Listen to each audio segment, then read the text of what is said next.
And this looks like the last question. I'm trying to be a good libertarian, but we just started up on our light rail system earlier this year. I love it.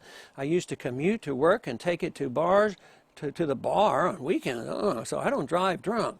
But light rail was a big public works project which took millions of taxpayers' money from the three cities, from the three different cities in the federal government. Unfortunately, I can't imagine a scenario where something like light rail would have been built by a free market. How can I enjoy this prospect and still be a good libertarian? I hope you always feel agitated about it. That's what I hope. Because, you know, the Metro in D.C. has been around for a long time. I've never been on it, and I don't plan to get on it. It's not that all of us can avoid government subsidized things. I do use the post office because there's no good alternative. So, and I do go on highways, and you know, they are paid for by the highways. But I've thought a lot about this, and I think what would have happened if we'd have never had some of these this government interference. First, if you didn't have government subsidized highways, or at least at the federal level, and give all these wonderful super highways sailing from city to city and downtown, excuse me, there would have been a greater incentive for the market to develop transits, you know, trains going back and forth.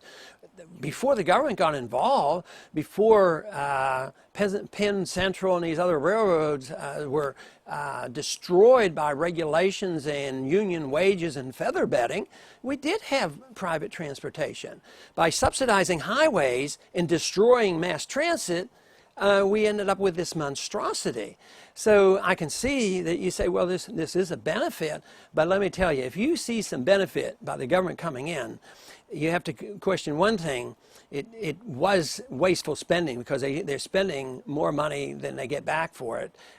In Washington, I don't know what the numbers are, but it might be 50% or 100% higher in cost than the people pay for it. So it's always being subsidized at other people's expense. So in a moral sense, it's wrong for the people that never use the railroad to subsidize the people who use it. If it had been developed privately, it would have been done by market decisions. And I suspect we would have had less fancy highways, more mass transits. We probably would have had some statewide, maybe even interstate highways that would have been privately owned.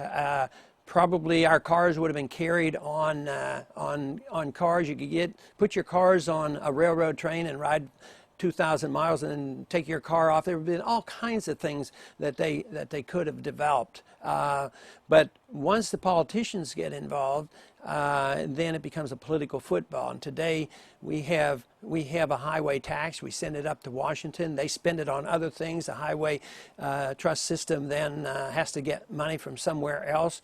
And the money, instead of going back proportionally to the states who paid the taxes, they send it back on your political clout in Washington, and then you have to fight for getting a couple dollars back. So it's a rotten system. In the marketplace, that money would go, it would be what you would like best. If you would like railroads more, you'd have pumped more money into railroads. If you wanted highways, you would have been charged to use your highways. But when everything is free and the government gives it to you, then things get distorted. That doesn't mean that every road and highway would have been a toll road, but there would have been. Now there are a lot of government toll roads because it does provide a little bit of a market incentive. You pay a little bit more, you get a better ride. So that's sort of trying to encroach and take a little bit of the market incentive. But all that would have been so much better than the system that we have developed. But nevertheless, I was kidding when I said, I hope I make you uncomfortable, but we all should be a little bit uncomfortable. We should be uncomfortable when we think we're getting benefits because it will motivate us to try to think these things through and come up with alternative ideas. So I'm just so convinced, though, that all these problems, from evolution to railroads to highways to medical care, they can be solved in a non-controversial way in a free market. Freedom really does bring people together. It's non-confrontational. The marriage issue is a perfect example. Don't dictate, don't define, don't tell other people, but don't allow other people to impose them on us. You know, that's the way it should be. It should be freedom of choice. And believe me, the world would be a much happier place. And that's why I was so pleased in the campaign, because when we would get groups of people together to the tune of thousands, believe me, they were very diverse. And I think they understood this message very well. And thank you for listening. This is the new book that I've written. It will be coming out on September 16th. And we're looking forward to a lot of excitement with this, especially since the monetary issue is forefront and the audit in the Fed is forefront. So we're looking for a book bomb on the 16th, and people who want to pre-order would be very helpful, either with Barnes & Noble or with Amazon.com. I would appreciate it.